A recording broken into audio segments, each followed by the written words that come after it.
3 రోజుల సంక్రాంతి సంబరాలు ఓడిచినట్టేనా? అడుగుబడుగు ఇంకేమన్నా ఉన్నాయా? మీ పండుగ మురిపేం తీరిందో లేదో గానీ మా వార్తలైతే తయారున్నాయి, చూడురి మరిగా. తెలంగాణకు తెస్తుర్రట కంపెనీలు, శానా వస్తాయట కొత్త కొలువులు.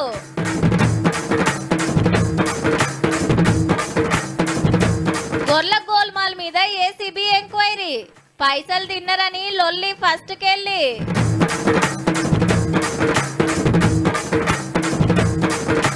ఈడీ విచారణకు పోని కవితక్క, సుప్రీం తీర్పు వచ్చినక్కేనట లెక్క.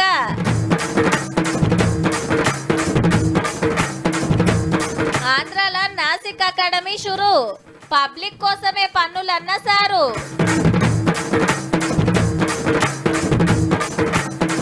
గట్టిగానే అయింది కనుమ పండుగ, అంతటా తినుడు తాగుడు జోరుగా.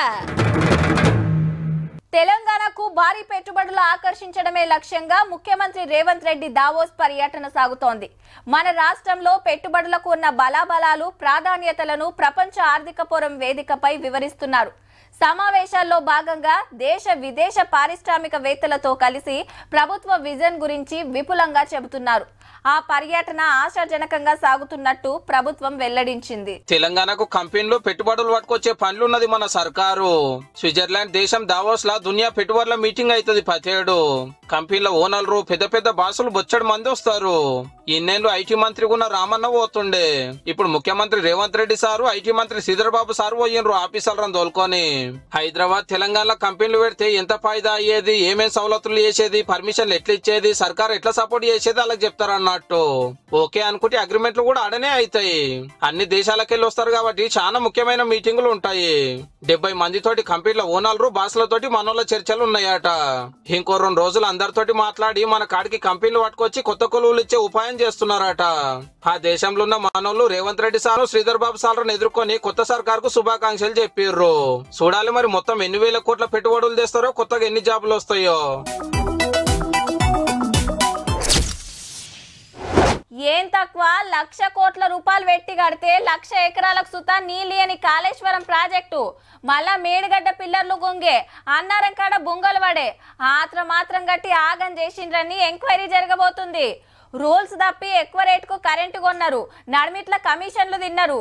దీని మీద సుతా ఎంక్వైరీ చేస్తామన్నది కొత్త సర్కార్. ధరణి వెబ్సైట్ తెచ్చి భూములు పట్టా చేసుకున్నారు, భాగోతం బయటేస్తాం, అందరు తిప్పలు తీరుస్తామని ఓ కమిటీ వేసిరి. ఇక ఇప్పుడు దీనొంతు గొర్రెల పథకం గోల్మాల్ సంగతి తేలుస్తానికి కేసులను ఏసీబీకి ఇచ్చింది సర్కారు. అవినీతి జరిగిందనేది ఒక కేసు, ఫైలు మాయం చేసిండ్రు అనేది రెండో కేసు.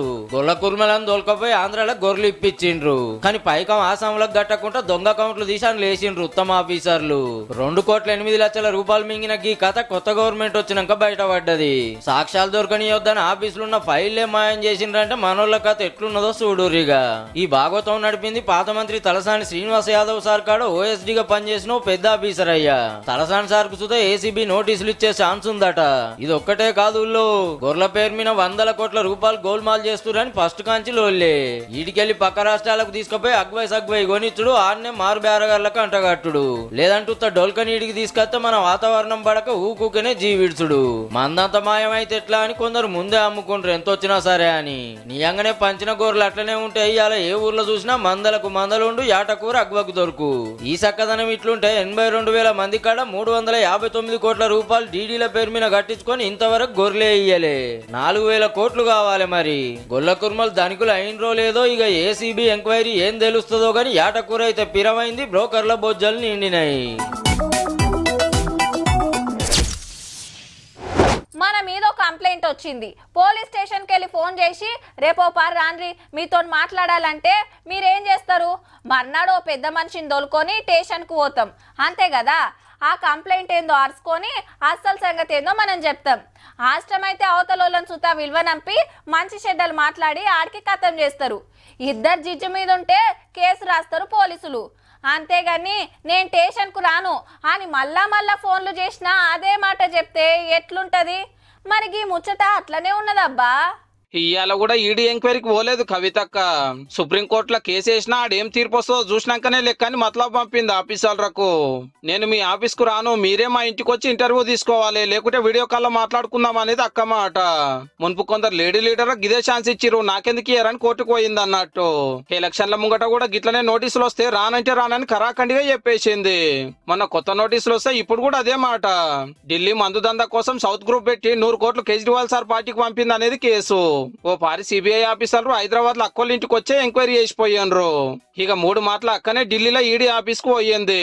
పొద్దుగాల లోపలికి పోతే రాత్రికి బయటకు వచ్చుడు.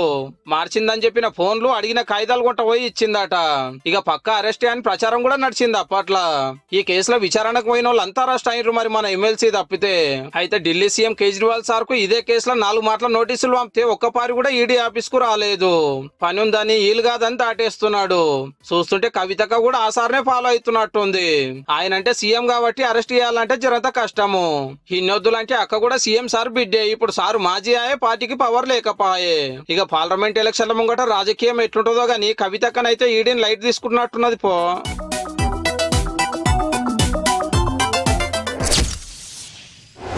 వెనకట పండుగంటే ఎట్లుండే, 4-5 కలిసి ఓ యాటను కొందురు. ఇక ఎగిలి వారంగా లేచి అమ్మవారి గుడి కాడ జలత పట్టి కోసేటోళ్ళు. ఒకళ్ళు తోలు తీసి పోతం పెడుతుంటే ఇంకొకళ్ళు కాలు తలకాయలు కాపేటోళ్ళు, ఇంకొకళ్ళు బోటి కడుగుదురు. ఇక కూరగొట్టుడు అయిపోయినాక పోగులేసుడు, బొక్క మెత్తటి తునకలు కుప్పలు పెడితే మనిషి ఒట్టెత్తుకునేటోళ్ళు. ఆ రోజులే అలాగుండే. ఇప్పుడేముంది, అందరు మటన్ షాప్ల ముంగట లైన్లు కట్టుడేనాయే. 3 రోజుల పండుగల ఇవాళ అసలు పండుగ అయిందబ్బా చాలా మందికి. కనుమని సుక్కకు ముక్కకు లైన్లు కట్టిర్రు. పండుగ అనేది ఈ రోజే కనపడుతుంది అందరికి కూడా. చాలా మంది కూడా నాన్ వెజ్ అంటే మటన్ తీసుకెళ్తారు. నిన్న సోమవారం కాబట్టి చాలా మంది తీసుకో. We'll prepare biryani today. 3-4 days we could not eat, no festival and all. So we are planning today. భోగినాడు బెల్లం తీయటొంటలేనా, సంక్రాంతి నాడు సోమవారం వచ్చే. చాలా మంది కౌసు తిన్నారు. ఆడోళ్ళు అయితే మరి మొగోళ్ళ మందం ఇంత తెచ్చుకొని ఒడిపించారు. ఇవాళ కనుమాయే మంగళవారం దంచుడు దంచిరనుకో రాదుండ్రే. ఆటకూరకు కోడి కూరకు మస్తు గిరాకీ. గ్యారెలు చేసుకుంటాం, చికెన్ బగారా రైస్. రేట్లు కూడా గట్టిగానే ఉన్నాయి. కిలో మటన్ 800 కాడ నుంచి 900 దాకా నడుస్తుంది. కాయిషున్నోళ్ళు తలకాయ కాలు కొట్టించారు, బోటి తీసుకుపోయి ఫ్రై చేయించుకున్నారు. గంత రేటా అనుకున్న వాళ్ళు కిలో తీసుకునే కాడ అర్ధ కిలో తీసుకొని కడమ చికెన్ కొంటపోయారు. అది కూడా ఏం తక్కువ లేదు, 220 రూపాయలు కిలోకు. అయితే 2000 అవుతుంది ఫ్యామిలీ వాళ్ళకి. పబ్లికే కాదు, చికెన్ సెంటర్ కూడా ఇవాళనే అసలు పండుగ అయింది. బగ్గా గిరాకుండే వరకు 300 పోయింది. ఇలా దాని కొద్దిగా ఎక్కువ వేసుకున్నాం, 500 కేజీస్ వేసుకున్నాం. ఏహే ఊకే గివేనా అనుకున్న వాళ్ళు చేపలు కొంటపోయారు. తీరు దిగినాయి మార్కెట్లకు. ఇంట్లో నీసు వండినాక ఇక ఊకుటరా మళ్ళీ మలక పోయినరు వైన్సులకు. పూలరకు పోయిన వాళ్ళు బావుల కాడ తోటల నడుమ జోరుగా సిట్టింగులు వేసిర్రు. బావు బొమ్మర్దుల మర్యాదలు కూడా మంచిగానే అయినాయి. మరి మనకు పండుగ అంటేనే పీక్క తినడు, లోపక తాగుడా.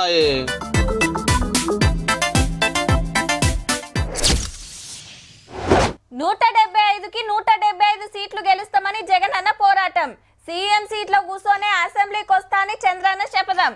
2 పార్టీల నడుమ జోరుంది ఆంధ్రాల రాజకీయం. నడిమిట్ల జనసేన పార్టీ బీజేపీ ఉన్నాయి గాని గా రెండిటికే తగ్గ ఫర్ కొట్లాట. గెలిస్తే ఆళ్ళు లేకుంటే వీళ్ళు. మునుపు 2 మాటలు అట్లనే అయింది. ఈ తాపక్ సుత గట్లనే ఉంటది అనుకున్నారు మొన్నటి దాకా, కానీ ఇప్పుడు లెక్క మారినట్టేనట. ప్రచారం అయినట్టే ఆంధ్ర కాంగ్రెస్ పార్టీకి అధ్యక్షురాలయ్యింది షర్మిలక్క. వైఎస్ఆర్టీపీని కాంగ్రెస్ లా కలిపేసిన 12 రోజులకే ఏపీ పీసీసీ ప్రెసిడెంట్ పోస్ట్ ఇచ్చింది హైకమాండ్. ఈ కంచెలాడ పార్టీ నురికిచ్చే జిమ్మదారి మొత్తం అక్కదే. ఇక నిన్ననే ఈ పదవికి రాజీనామా చేసిన గిడుగు రుద్రరాజ్ సార్ ను కాంగ్రెస్ వర్కింగ్ కమిటీలకు ప్రత్యేక ఆహ్వానితునిగా తీసుకున్నారు. తెలంగాణ ఇయ్యద్దంటే ఇయ్యద్దని అప్పట్లో ఆంధ్ర కాంగ్రెస్ లీడర్లు మస్తు కొట్లాడితే ఏరుపడ్డాక పార్టీ లేకుండా అయిందాడ. పెద్దగా పోటీ చేయలేదు, చేసిన కాడ డిపాజిట్లు కూడా రాలేదు. లీడర్లంతా వేరే పార్టీలకు జంపవుడుతోటి వైసీపీ టీడీపీ నడిమిట్ల జనసేన బీజేపీ నడుమ నడుస్తున్నది రాజకీయము. ఆ పార్టీ ఓ పారి, ఈ పార్టీ ఓ పారి గెలిచింది ఈ 10 ఏళ్లల్లా. జగనన్న చంద్రన్న గట్టి కొట్లాడుతున్నాయి. అలా షర్మిలకు వస్తుంది కాంగ్రెస్ జెండా పట్టుకొని. వైసీపీకి రాజీనామా పెట్టిన ఎమ్మెల్యే ఆర్కే గారు ఆల్రెడీ అక్కకు చేయి కొడితే ఇంకా కొందరు కూడా ఇటే వస్తురట. ఎన్నేళ్ల తర్వాత ఒక పెద్ద లీడర్ పార్టీలోకి వచ్చాడు, అది కూడా వైఎస్ రాజశేఖర రెడ్డి బిడ్డ అయ్యే వరకు చాలా మందికి కొత్త తవ్వ దొరికినట్టు అయ్యింది. మళ్ళా సీఎం సార్ చెల్లెనాయే, డైరెక్ట్ అన్నతోటి కొట్లాడాలి. ఆడ ఇద్దరికి వడి రాకనే తెలంగాణకు వచ్చి పార్టీ పెట్టిందని అప్పట్లో ప్రచారం అయ్యింది. మన కాడ ఇంత కొట్లాడి కాంగ్రెస్ పార్టీ కోసం ఎలక్షన్లు త్యాగం చేసి మళ్ళా ఆంధ్రకే పోయిన షర్మిలక్క పోరాటం ఆడేట్టుంటదో చూడాలిగా.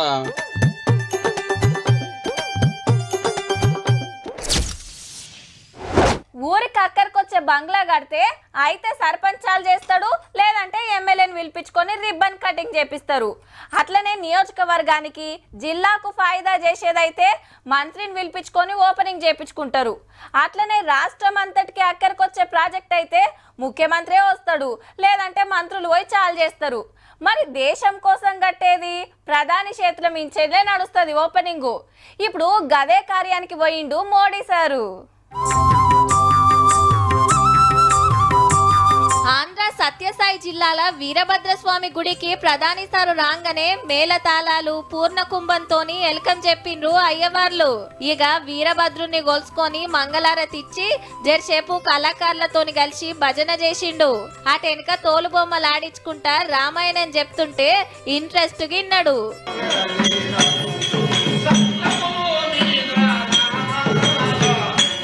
అటెనక అయ్యవార్లు కళాకారులకు సన్మానాలు చేసి గిఫ్టులు ఇచ్చిండు. గుడంతా తిరుక్కుంటా వివరాలు తెలుసుకున్నాడు. ఈడికెళ్లి సీదా పాల సముద్రం కాడ 500 ఎకరాలల్లా 541 కోట్లతోని కడుతున్న నాసిక్ అకాడమీ చాలు చేసిండు. పన్నులు భూముల ముచ్చట్లు అర్చుకునే ఐఆర్ఎస్ ఆఫీసర్లకు ఆడ ట్రైనింగ్ ఇస్తారట. जनता से लिए टैक्स की पाई जन कल्याण में लगे और वो समृद्धि को प्रोत्साहित करे. క్లాస్ రూమ్లు ఎట్లున్నాయి, సవలతులు ఏమేమి ఉన్నాయి, ఎట్లెట్లా ట్రైనింగ్ ఇస్తారనేది క్యాంపస్ అంతా తిరిగి చూసిండు. ట్రైనింగ్ తీసుకుంటానికి వచ్చేటోళ్ల కోసానికి సోలార్ ప్లాంటు, వాళ్ళ పిల్లలు చదువుకుంటానికి కేంద్రీయ విద్యాలయం, దవాఖానా, ఏకంగా రైల్ స్టేషనే కడుతుర్రంటే చూడుండ్రిగా ఏ లెవెల్ ఉంటదో.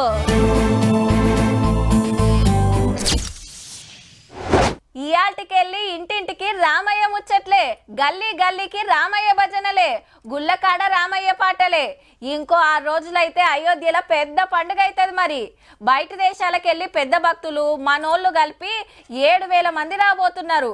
బాబాలు స్వామీజీలు భక్తులతోటి అయోధ్య వీధులల్లా రామయ్య నామమే వినిపిస్తుంది. ఇప్పటికే రైళ్లు బండ్లు కట్టుకొని పోయేటోళ్ళు పోతూనే ఉన్నారు. మరి చూద్దాం పాండ్రి అయోధ్యలో ఏం జరుగుతుందో.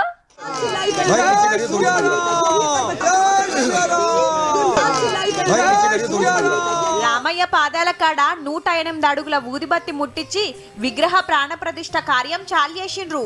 ఆవు పెండ, నెయ్యి, పూలు, సుగంధ ద్రవ్యాలతోటి తయారు చేస్తే 3600 కిలోల బరువున్నది. కాల్తానికి 1.5 నెలలు పడుతుందట. చుట్టూ 50 కిలోమీటర్ల దాకా పోతుందట పొగ. సరియు నది ఒడ్డున దశవిధ స్నానం, విష్ణు పూజ, గోపూజ చేసిండ్రు. రేపు బాలరాముని విగ్రహాన్ని ఊరేగింపుకు అయోధ్యకు తీసుకొస్తారు. 18 నాడు గుడిలా వాస్తు పూజ, 19 నాడు యాగం, 20న గంగాజలం తోటి గుడి శుద్ధి కార్యం, 21న రామయ్యకు అభిషేకం, 22న గర్భగుడిల విగ్రహ ప్రాణ ప్రతిష్ఠ జరుగుతుంది. స్వామీజీలు, అయ్యవార్లు, గురువులు, భక్తులు వస్తూనే ఉన్నారు. అప్పుడే సెల్ఫీలు, వీడియోలు చూడురి ఎట్లా గుంజుతున్నారో. లోపటికి ఎవరిని ఓనిస్తలేరు, బయటికెళ్ళే చూడాలే. మందిరం కూడా బాగుంది, బాగా కడుతున్నారు. లోపల ఏమో ఐరన్ గట్ట ఏమి యూజ్ చేయట్లేదు, బయటే యూజ్ చేస్తున్నారు ఐరన్ గట్ట. చాలా మంచిగా ఉంది దేవాలయం నిర్మాణం. ఇంకా ఇంత రాత్రి పగలు నిన్న రాత్రి చేరుకున్నాం కాబట్టి అంతా చూస్తున్నాము. సడకుల మీద రంగులు, రోడ్ల మీద శమక్కుమనే కరెంటు తంబాలతోటి మెరుస్తున్నది అయోధ్య. ఇల్లు హైదరాబాద్ కి వెళ్ళిపోయిండ్రు. పారాయణాలు రామాయణ పారాయణాలు మేము వచ్చి ఒక 25 మంది వచ్చాము తెలుగు వాళ్ళ. ఈ గిటు చూడురి కదిలే అయోధ్య గుడి తయారు చేసిండ్రు మన హైదరాబాద్ లా. చూడాలంటే బహదూర్పురాలున్న సుధాకర్స్ మ్యూజియానికి పోవాల్సిందే.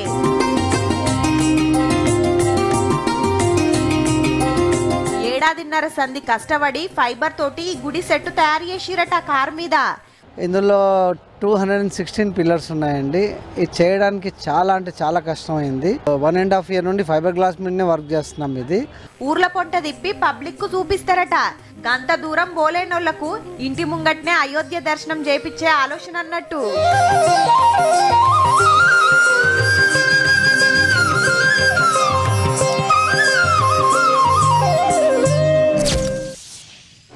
ఓ 5-10 కిలోమీటర్లు అంటే ఆటో ఎక్కి కూర్చుంటాం.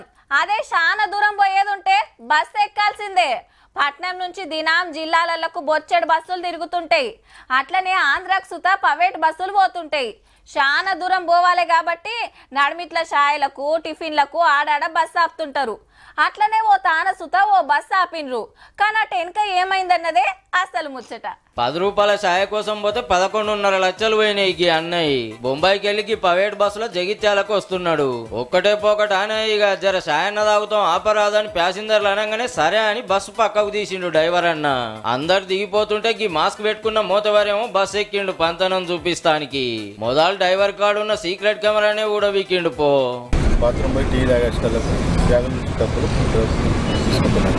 మేము కళ్ళు పేపర్ తెల్లగా పాపం ఎన్ని కళ్ళు సీసాలు అమ్ముతే ఎన్నేళ్ళు చెమట తీస్తారావాలి గంత పైకం. సీదా బస్సును పోలీస్ స్టేషన్ కొట్టి సీక్రెట్ కెమెరాలు చూస్తే భాగవతం బయటపడ్డది. బస్సులకెళ్ళే దిగిండో బయటికి వెళ్ళి వచ్చిండో గాని శాసపరిచంతల పైకం మాయం చేసిండంటే మనోడు మంచి పనిమంతుడే. అంటే కోపంగాని గండి పైసలు పెట్టుకుని బ్యాగ్ అట్లెట్లా బస్సులో పెడతారే. ఆ ఒగ్గి అన్న జబ్బకేసుకొని పోతలేడా గట్లనే పట్టుకుని దిగినా అయిపోగా. జర్రంత లాపర్వ చేసినందుకు గింత పనాయే. తెల్లన్న సుతలు ఇవ్వకుండా బారెడు పొద్దెక్కేదాకా వండుకొని రట్లనే నేనే చేసుకుంటా తీరి అన్ని పనులు. ఓ దిక్కు నల్లొచ్చి పాడైతుంది, నీళ్లు పట్టాలే, బాసన్లు తోమాలే, ఇల్లలు కాలే. ఇట్లుంటది దినం పొదుగాల పోరలు ఇంటాయన మీద అమ్మలక్కల అరుసుడు. నిమ్మలంగా చెదరు తీసి ఏడ తెల్లారింది మమ్మీ ఒకటే ఒరుడొరుతున్నావు అని గులుగుతుంటారు. అట్లనా ఓ 10 టైం చూస్తే తెలుస్తుంది అని మమ్మీ. అమ్మో గింత టైం అవుతుంది ఆలస్యం అవుతుంది జప్పున నీళ్లు పెట్టమని మాత్రం చేస్తారు. చలితోటి ఇండ్లల్లా గిట్లనే ఉంటది మరి. ఓ కొడుకో ఇటోలారి ఆటోలారి దగ్గరకొచ్చేదాకా ఆగుపడతనే లేదబ్బా. మబ్బుల కావచ్చు అనుకునేరు. పొద్దుగాల 9 కొట్టంగా 10 దాటినా సూరన్న పత్తా కుంటలేడు మరి. ఓ దిక్కు మబ్బు ఇంకో దిక్కు మంచు. హీగేముంది తొవ్వంట పోయేటోళ్లకు మస్తు తిప్పలైతుంది. అడవిలుండే ఆదిలాబాద్ దిక్కైతే గజ్జు నొనికిస్తుంది ఇగం. తన ప్రాంతం ఉండడము తర్వాత ఉత్తరాది నుంచి శీతల గాలులు వచ్చినా మనకే కౌంటర్ వస్తాయి. ఇలా వేడి గాలులు రాజస్థాన్ వైపు నుంచి వీచినా కూడా మనకే మొదట్లో వస్తాయి. కాబట్టి 2-3 రోజుల కాంచి ఇదే కథ. పొద్దుగాల పనుల మీద తిరిగేటోళ్లకు ఏది చక్కగా కనబడతలేదు. అందరు సుతా బండ్లకు లైట్లు వేసుకొని చిన్నగా పోతున్నారు. ఎదురుగా ఏమొచ్చేది తెలియక. ఈ అడవులు తగ్గిపోవడం కానీ కాలుష్యము వాహనాల కాలుష్యం ఇదంతా పెరిగిపోవడం వలన తీవ్రమైనటువంటి వాతావరణ మార్పులు మనకు ఈ మధ్యలో చూస్తూ ఉన్నాం. తెలంగాణలో షాన్ ఏరియాలా గిట్లనే ఉన్నదబ్బా. ఇక ఢిల్లీలా ఉత్తరప్రదేశ్ సైడ్ చూడురి మంచి ఎట్లా కప్పేసిందో. విమానాల డిపోలో కూడా లైట్లే వేసి పెట్టిండ్రు. రోడ్ల మీద ఉండేటోళ్లకు తిప్పలు కావద్దని సర్కారు నైట్ షెల్టర్లు పెట్టేపాటికే బచాయిస్తుర్రు. లేదంటే ఇంకెంత తిప్పల పడుదురో. ఎగ్లివారంలా రోడ్ల మీదకి వచ్చేటోళ్లు పైలముండు రీజరా.